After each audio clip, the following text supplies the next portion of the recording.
Good morning. Welcome to the Unitarian Universalist Fellowship of Hendersonville. Wherever you are on your journey in life, we welcome you and thank you for joining us. I'm Ann Talley, your worship associate this morning. I miss seeing all of you in person and look forward to when we can meet again. I encourage you to check out our website at uufhnc.org to learn of all of our other activities that we are able to do virtually. Please join us this Sunday morning at 11:30 for our Stones of Compassion and Beloved Conversations on Zoom, with a poem from the late poet Mary Oliver. The words are among her most familiar, reminding us we are bound by the twin forces of despair and belonging. You do not have to be good. You do not have to walk on your knees for 100 miles through the desert repenting. You only have to let the soft animal of your body love what it loves. Tell me about despair, yours, and I will tell you mine. Meanwhile, the world goes on. Meanwhile, the sun and the clear pebbles of the rain are moving across the landscapes, over the prairies and the deep trees, the mountains and the rivers. Meanwhile, the wild geese, high in the clean blue air, are heading home again. Whoever you are, no matter how lonely, the world offers itself to your imagination, calls to you like the wild geese, harsh and exciting, over and over announcing your place in the family of things. For every time we make a mistake and we decide to start again, we light this chalice. For every time we are lonely and we let someone be our friend, we light this chalice. For every time we are disappointed and decide to choose hope, we light this chalice. Hello, everyone. This is Don Rollins again. I'm the accredited interim minister with the Unitarian Universalist Fellowship of Hendersonville. So glad that you're joining us for today's virtual service. I am assisted by my lovely wife, Mary. Say hello, Mary. Hello. We practiced that for quite a while. So, I've been thinking about overhauling a sermon on secrets for a very long time, because we've all got them in some form or another. Some are silly and benign. Others have to do with shame or fear or any number of emotions that stand guard over those secrets. The prompt for getting back to work on this sermon came as presidential candidate Joe Biden's staff began vetting potential running mates. Background checks, sound bites, voting records, testimonies from coworkers, friends about anybody who might cast a shadow over the person's fitness for high office. In short, it was an exercise in unearthing someone's secrets, somebody's decisions, values, mistakes, shining accomplishments. So wherever you are right now, relax a little bit as I offer up some ideas about a very human characteristic called secrets.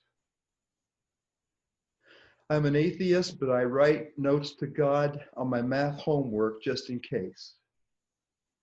I'm glad I didn't kill myself and my children.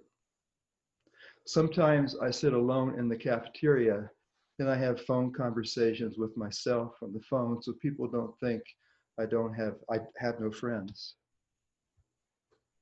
It seems like just yesterday she was born. She'll be 17 on Saturday, and I am nowhere near close to letting go. My wife, and this is a little bit dated, my wife doesn't know I use BlackBerry in church to search for other men with whom to have sex. And I'm not sure if I'm going to hell or if I already live there. The humble people who raised me did not take vacations. Children of the Depression, it was never a financial option, never occurred to them.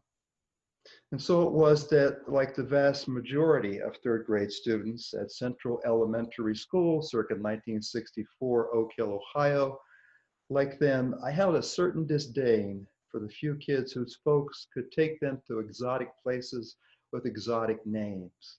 Cedar Point, that's an amusement park in Ohio, Kentucky Caverns, Myrtle Beach, and baseball games. Larry Smith's family, they took vacations. And we all knew this because come every new school year, Larry Smith brought in a new round of postcards, whippersnappers, something like this right here, brought in a new round of postcards from the new round of places his family visited that summer. During the summer of 1964, the Smith family, broke the heart of every child of every working class parents in our class when they sojourned to that most exotic of all destinations, the whole state of Florida. Florida, code for paradise. Places like Daytona Beach, Fort Lauderdale, St. Augustine, places that dripped off the tongue like the oranges the future farmers sold come Christmas. And here came Larry Smith, postcards in hand, white sand, blue surf, bright sunshine, seagulls, large umbrellas over beach chairs, and smiling people with what must be tropical drinks. There were Greek gods and goddesses playing volleyball on the beach. Larry knew he had personally set foot in every hillbilly kid Shangri-La. So this time he brought back with him nearly double the usual quota of vacation postcards.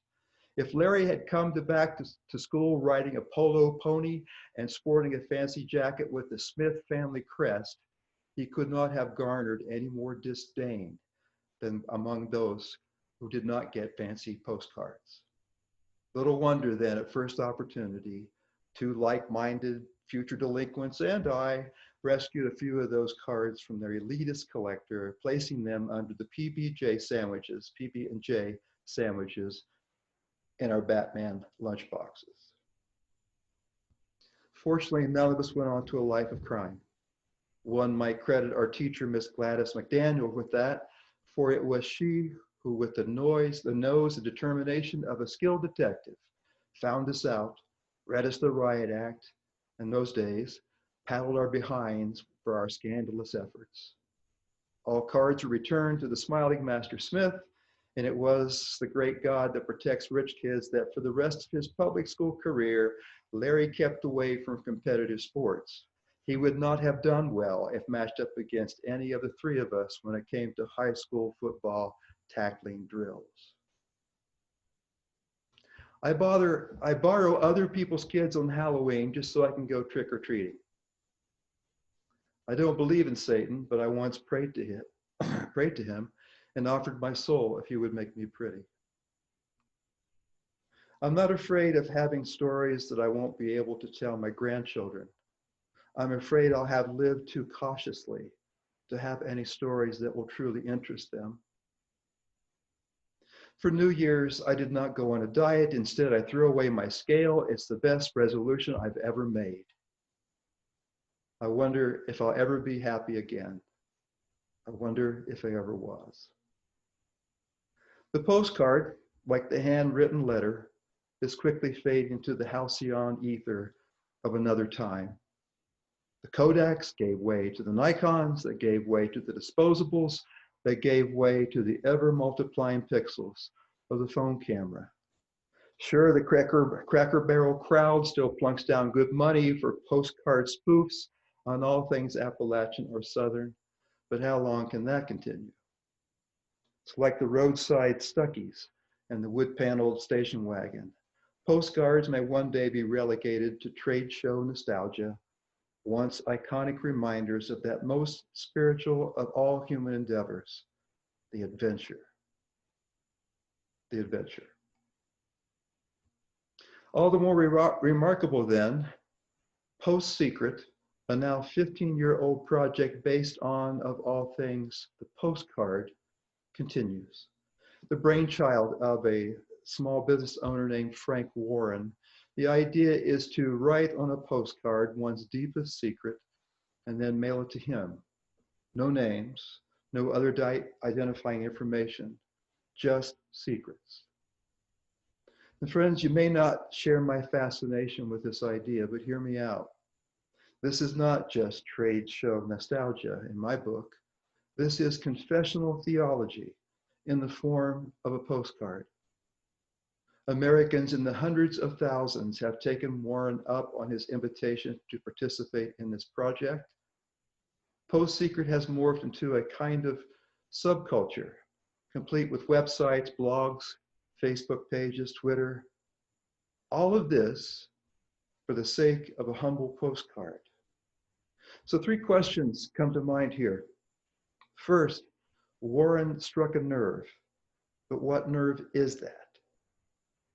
Put differently, what part of the collective American soul is so engaged by the personalized yet anonymous sharing of deep things? And second, and important to faith communities in particular, what are those who participate in the project trying to tell the rest of us? What are the spiritual utterances voiced in those cards?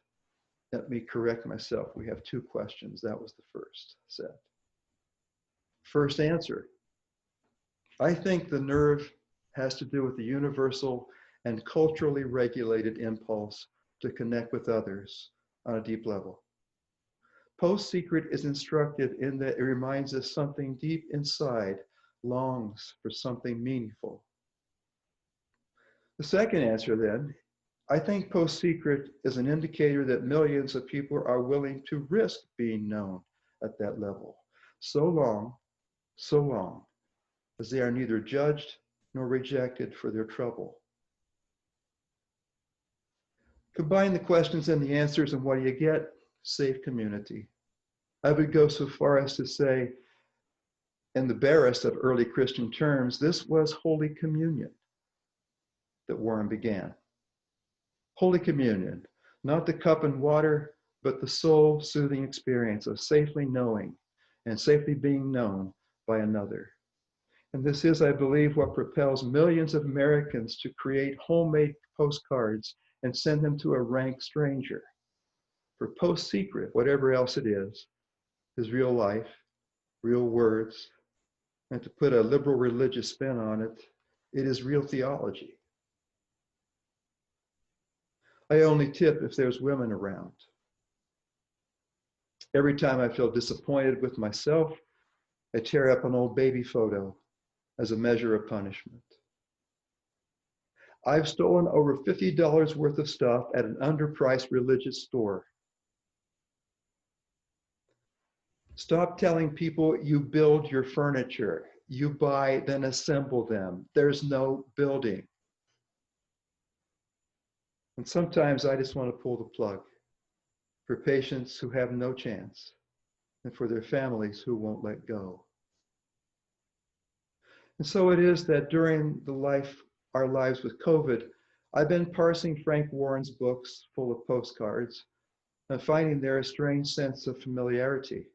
I realized I'd been shuffling through the mental postcards of 30 plus years of church folk who have shared with me some of their deep secrets. And many of those secrets would strike you as trivial, bordering on laughable, were it not for the pain they symbolized for the people who shared them. I continue to be amazed at how easily the human spirit will absorb disproportional shame. And if I had to name an emotion that guided so many of those folks to speak with me over the years, I would say shame. You would likely find some of those mental postcard confessions weighty. Anybody who risks a life of depth will accumulate secret baggage of one kind or another. Then there's some of the things that have been shared with me that are downright heartbreaking. I've listened as people talked about their sins against themselves and others, sins that may never be redeemed.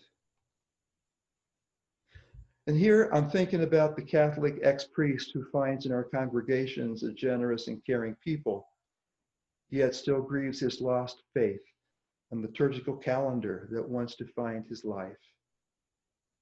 I think of the woman who aborted some 3 decades ago, yet revisits that decision on a daily basis. The man who shared with me he compulsively masturbates. the woman who cannot accept the lines of time that frame her once youthful face, the man who sits in prison, convicted of murdering his estranged partner. I think of the youth who spoke with me, the youth who was the one driving the car when it left the road, and the only one who lived. I think of white passing. I think of straight passing. I think of wealthy passing. All the folks who carried some degree of undeserved shame just for being who they are and trying to pass as something different. Those folks who are so weary of trying to be who they are. But some of the postcards from Warren's project are more curious, if less heavy laden. There's the threadbare widower who's secretly a multimillionaire. 2 years after his death, his hometown mysteriously sprouted a new library and youth center and summer camp, all done in secret. There's the woman whom no one knew had been brought before a federal Red Scare panel. She had marched with King. She had helped found 2 state offices of the NAACP. No one, that is, until her grandchildren found her scrapbook, really knew what she contributed. And there's the trans but straight passing person who entered the military under don't ask, don't tell policies, only to earn the full rank of colonel in near record time.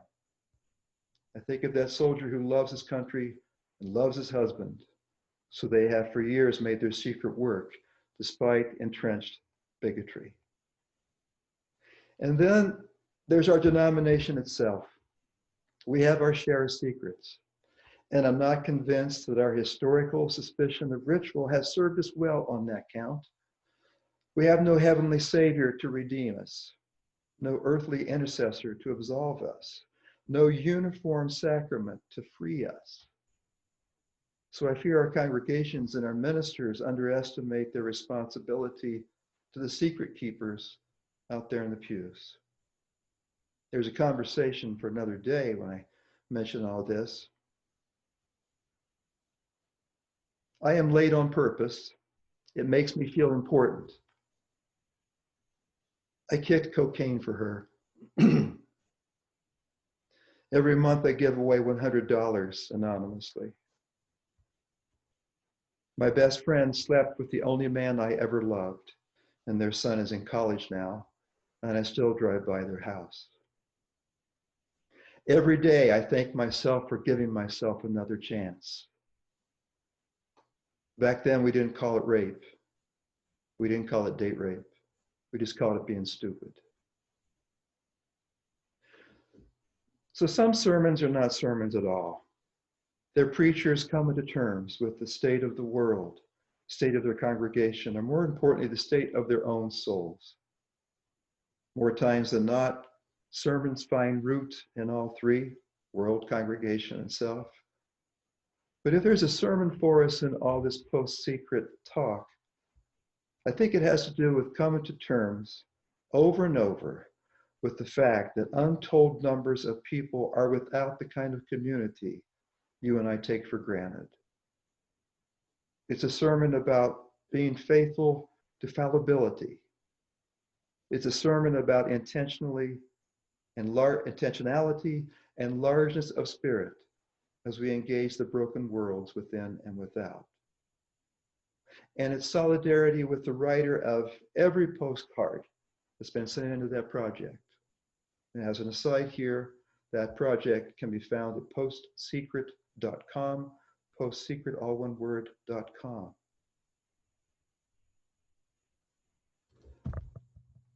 Let me close with the post-secret challenge in form of a question. If you sat down right now to write a postcard of your own, what would it say? What would it say? And then let those words or images echo in your heart, not just your mind. Ponder what they mean. Consider your secrets. In keeping with those who have gone before then, a final list from Warren's 2007, A Lifetime of Secrets. I'm embarrassed by my dad's septum piercing. It's been an interesting ride. well over half a century. There have been valleys, but also beautiful peaks and friendships. But my time is at hand, and I am very, very tired. And so I prepare with celebration and relief for that next ride into the great unknown. To all those who have been kind and generous, my eternal thanks. Our nation is spoiled, corrupt, and ignorant, but I would die protecting it. Mom, I hope you remember buying these postcards. I don't have any other way to tell you that I'm a lesbian. I hope you see this. I steal spoons from restaurants, and I married the wrong man. Lastly, terrible secrets don't come from terrible people. And maybe our secrets aren't so terrible after all. And maybe I'm not so terrible after all. So here's to all of those who have and continue to send in those postcards. Our hearts go out. We walk some of the similar paths. We say to them, you are siblings on the journey. And then maybe we turn to ourselves with a real or imagined postcard and say once again, terrible secrets don't come from terrible people. And maybe our secrets aren't so terrible after all. Maybe I'm not so terrible after all. Amen. And again, amen.